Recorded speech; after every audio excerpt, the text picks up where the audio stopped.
Hi friends, welcome to Muddumari channel. ನಾನು ಸುಮಾರುಣ್. ಮಹಾಭಾರತಕ್ಕೆ ಸ್ವಾಗತ. ಕೌರವರಿಂದ ಪಾಂಡವರಿಗೆ ಜೂಜಾಟಕ್ಕೆ ಆಮಂತ್ರಣ. ರಾಜಸೂಯಾಗದ ಕೊನೆಯಲ್ಲಿ ಅವಭೃತ ಸ್ನಾನದ ಸಮಯದಲ್ಲಿ ಪಾಂಡವರು ಸ್ವರ್ಣ ಕಲಶವನ್ನೇ ದಾನ ಮಾಡಿದರು. ಪಾಂಡುರಾಯನಿಗೆ ಸ್ವರ್ಗ ಪ್ರಾಪ್ತಿಯಾಯಿತು ಎಂದು ತ್ರಿಲೋಕ ಸಂಚಾರಿಗಳಾದ ನಾರದರು ಬಂದು ವಿಷಯವನ್ನು ತಿಳಿಸಿ ಹೋದರು. ಪಾಂಡವರ ಸಭಾಮಂಟಪದಲ್ಲಿ ಅವಮಾನ ಹೊಂದಿದ ದುರ್ಯೋಧನನು ಪಾಂಡವರನ್ನು ಹೇಗೆ ಅವಮಾನಗೊಳಿಸಬೇಕೆಂದು ಚಿಂತಿಸತೊಡಗಿದನು. ಮಾಮ ಶಕುನಿಯನ್ನು ಕಂಡು ಪಾಂಡವರ ವೈಭವವನ್ನು ಕಂಡೆಯಾ? ಅದೇನು ಅರಮನೆ, ಯಾಗ, ಇಡೀ ಭರತಖಂಡದಲ್ಲಿಯೇ ಶ್ರೇಷ್ಠರೆನಿಸಿದರು. ಭರತಖಂಡದ ರಾಜರೆಲ್ಲರೂ ದಾಸರೆನಿಸಿದರು. ಸಂಪತ್ತುಗಳ ದಾನ ಧರ್ಮಕ್ಕೆ ಮಿತಿಯೇ ಇರಲಿಲ್ಲ.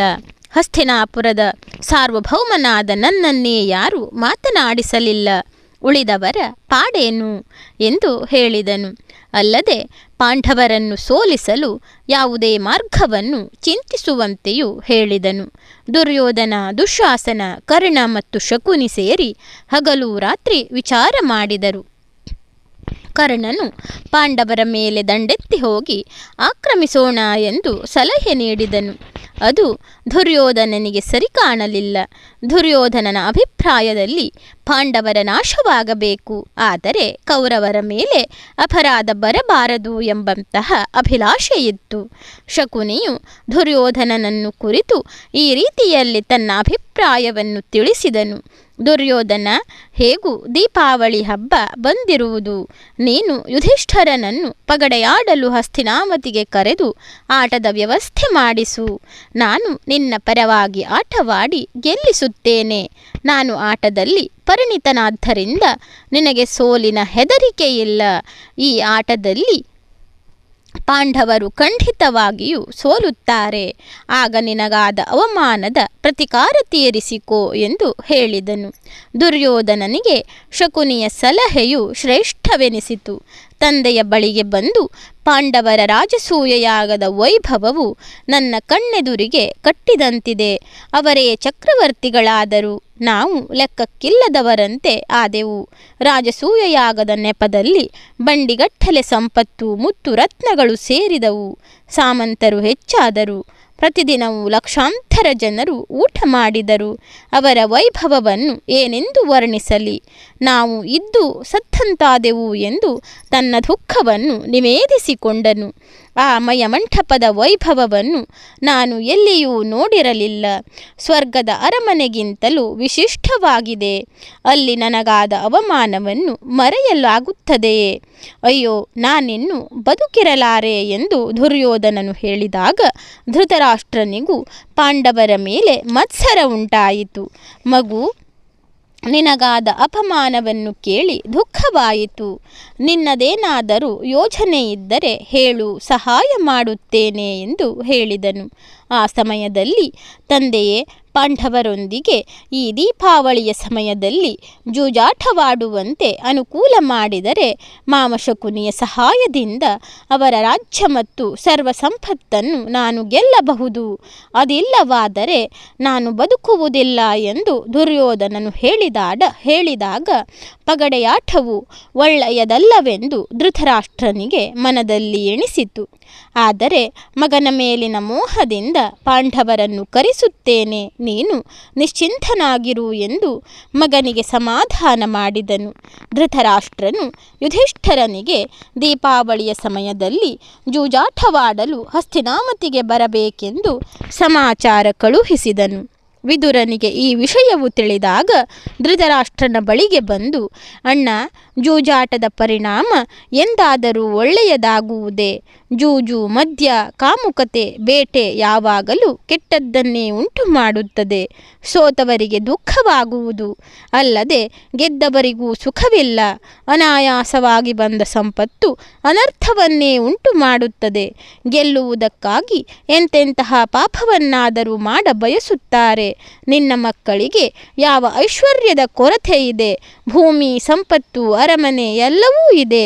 ಒಂದು ವೇಳೆ ಪಾಂಡವರು ಜೂಜಿನಲ್ಲಿ ಸೋತರೆ ಶತ್ರುಗಳಾಗುವರು. ಹಸ್ತಿನಾವತಿಯ ಶತ್ರುಗಳ ಸಂಖ್ಯೆ ಹೆಚ್ಚಾದರೆ ಅದರಿಂದ ಮುಂದೆ ತೊಂದರೆ ಹೆಚ್ಚಾಗುವುದಲ್ಲವೇ? ಈ ಎಲ್ಲ ಅನರ್ಥವಾಗಲು ಬಿಡಬೇಡ. ಜೂಜಾಟದಲ್ಲಿ ಮನಸ್ಸು ಕೊಟ್ಟು ಮೂರ್ಖತನ ಮಾಡಬೇಡ ಎಂದು ಇದ್ದ ವಿಷಯವನ್ನು ಸ್ಪಷ್ಟವಾಗಿ ತಿಳಿಸಿದನು. ವಿದುರನ ಮಾತಿಗೆ ಧೃತರಾಷ್ಟ್ರನು ಏನನ್ನೂ ಹೇಳಲಿಲ್ಲ. ವಿದುರನು ಇಂದ್ರಪ್ರಸ್ಥಕ್ಕೆ ಬರಲು ಧರ್ಮರಾಜನು ಅವನನ್ನು ಸಂತೋಷದಿಂದ ಬರಮಾಡಿಕೊಂಡನು. ಧೃತರಾಷ್ಟ್ರನಿಗೂ ಅವನ ಮಕ್ಕಳಿಗೂ ಕುಶಲವೇ ಎಂದು ಕೇಳಿದನು. ವಿದುರನ ಮುಖದಲ್ಲಿ ಗೆಲುವು ಇಲ್ಲದ್ದನ್ನು ನೋಡಿ, ಏಕೆ ಚಿಕ್ಕಪ್ಪ ಮನಸ್ಸಿಗೆ ಉಲ್ಲಾಸವಿರುವಂತೆ ತೋರುವುದಿಲ್ಲ? ಎಲ್ಲ ಕುಶಲವಷ್ಟೇ ಎಂದು ಕೇಳಿದನು. ವಿದುರನು, ಮಹಾರಾಜನು ಅವನ ಮಕ್ಕಳು ಕ್ಷೇಮದಿಂದಿದ್ದಾರೆ. ಮಕ್ಕಳ ವಿನಯದಿಂದ ಅವನು ಪ್ರೀತನೂ ನಿಶ್ಚಿಂತನೂ ಆಗಿದ್ದಾನೆ. ನಿನ್ನ ಯೋಗಕ್ಷೇಮವನ್ನು ಕೇಳಿರುವುದಲ್ಲದೆ ನಿನ್ನ ಸಭಾಮಂದಿರದಂತೆಯೇ ಅವನು ಕಟ್ಟಿಸಿರುವ ಸಭಾಮಂದಿರವನ್ನು ನೀವೆಲ್ಲರೂ ನೋಡುವುದಕ್ಕೆ ಬರಬೇಕೆಂದು, ಅಲ್ಲಿ ಸ್ನೇಹದಿಂದ ದ್ಯೂತವಾಡಿ ಸಂತೋಷ ಪಡಬೇಕೆಂದು ಹೇಳಿ ಕಳುಹಿಸಿದ್ದಾನೆ. ಅದಕ್ಕೋಸ್ಕರ ನಾನು ಬಂದಿರುವೆ ಎಂದನು. ಯುಧಿಷ್ಠರನು, ಚಿಕ್ಕಪ್ಪ, ಜೂಜೆಂದರೆ ಜಗಳ. ಜೂಜಾಡಿ ಜಗಳ ಕಟ್ಟಿಕೊಳ್ಳಬೇಕೆಂದು ಯಾರು ಆಸೆ ಪಡುವರು? ನಿನಗೆ ಯಾವುದು ಯುಕ್ತವಾಗಿ ಕಾಣುತ್ತದೆ ಹೇಳು, ನಾವು ನಿನ್ನ ಮಾತಿನಂತೆ ನಡೆಯುತ್ತೇವೆ ಎಂದನು. ವಿದುರನು, ಜೂಜು ಅನರ್ಥಗಳಿಗೆಲ್ಲ ಮೂಲ ಎಂದು ನಾನು ಬಲ್ಲೆ. ಆದ್ದರಿಂದ ಅದನ್ನು ತಪ್ಪಿಸಲು ನಾನು ಪ್ರಯತ್ನಪಟ್ಟೆ. ಆದರೂ ಮಹಾರಾಜನು ನನಗೆ ಕಳುಹಿಸಿಕೊಟ್ಟಿದ್ದಾನೆ. ನೀನು ತಿಳಿದವನು, ಹೇಗೆ ಶ್ರೇಯಸ್ಸೋ ಹಾಗೆ ಮಾಡು ಎಂದನು. ಯುಧಿಷ್ಠರನು, ಕೌರವರಲ್ಲದೆ ಮತ್ತಾರು ಇದ್ದಾರೆ ಅಲ್ಲಿ ಆಟವಾಡುವವರು ಎಂದು ಕೇಳಿದಾಗ, ವಿದುರನು, ಗಾಂಧಾರ ರಾಜನಾದ ಶಕುನಿ ಇದ್ದಾನೆ.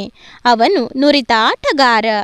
ವಿವಂಶಿತಿ, ಚಿತ್ರಸೇನ, ಸತ್ಯವ್ರತ, ಪುರುಮಿತ್ರ, ಜಯ ಇವರೆಲ್ಲ ಇರುವರು ಎಂದಾಗ ಯುಧಿಷ್ಠರನು, ಮಹಾಭಯಂಕರರೂ ಮಾಯಗಾರರೂ ಆದ ಆಟಗಾರರು ಸೇರಿದ್ದಾರೆ. ಧೃತರಾಷ್ಟ್ರನು ಅಪ್ಪಣೆ ಮಾಡಿರುವುದರಿಂದ ಬರದೆ ವಿಧಿಯಿಲ್ಲ. ನನಗೇನು ಶಕುನಿಯೊಡನೆ ಆಡುವುದು ಇಷ್ಟವಿಲ್ಲ. ಆದರೆ ಕರೆದರೆ ಹಿಂಜರಿಯುವುದಿಲ್ಲ. ಇದು ನನ್ನ ವ್ರತ. ಹೊರಡುವುದು ನಿಶ್ಚಯವಾಯಿತು. ಎಲ್ಲವೂ ಸಿದ್ಧವಾಗಲು ಯುಧಿಷ್ಠರನು, ಪ್ರಕಾಶವಾದ ತೇಜಸ್ಸು ಕಣ್ಣಿನ ಶಕ್ತಿಯನ್ನು ಅಡಗಿಸಿಬಿಡುವಂತೆ ದೈವವು ಮನುಷ್ಯನ ವಿವೇಕವನ್ನು ಅಡಗಿಸಿಬಿಡುತ್ತದೆ. ಮನುಷ್ಯನು ಹಗ್ಗ ಹಾಕಿ ಎಳೆಯಲ್ಪಟ್ಟವನಂತೆ ವಿಧಿಯ ಹಿಂದೆ ಹೋಗುತ್ತಾನೆ ಎನ್ನುತ್ತಾ ವಿದುರನೊಡನೆ ಹೊರಟನು. ಅವನೊಡನೆ ದ್ರೌಪದಿಯೂ ಸಹ. ಹಾಗೂ ಅರ್ಜುನನಿಗೆ ಈ ಕರೆ ಇಷ್ಟವಿರಲಿಲ್ಲ. ಆದ್ದರಿಂದ ಅವನು ಮಿಕ್ಕ ಪಾಂಡವರು ಬಾಲೀಕನು ಕೊಟ್ಟಿದ್ದ ರಥದಲ್ಲಿ ಕುಳಿತು ಹೊರಟರು. ಧನ್ಯವಾದಗಳು ಸ್ನೇಹಿತರೆ. ನನ್ನ ವಿಡಿಯೋಗಳೆಲ್ಲ ನಿಮಗೆ ಇಷ್ಟವಾಗ್ತಾ ಇದ್ದರೆ ನನ್ನ ಮುದ್ದುಮರಿ ಚಾನಲನ್ನು ಸಬ್ಸ್ಕ್ರೈಬ್ ಮಾಡದೆ ನೋಡ್ತಾ ಇರುವವರು ದಯವಿಟ್ಟು ಸಬ್ಸ್ಕ್ರೈಬ್ ಮಾಡಿ, ಆಲ್ ಅಂತ ಸೆಲೆಕ್ಟ್ ಮಾಡ್ಕೊಳ್ಳಿ. ಶೇರ್ ಮಾಡಿ, ಲೈಕ್ ಮಾಡಿ, ಕಮೆಂಟ್ ಮಾಡಿ.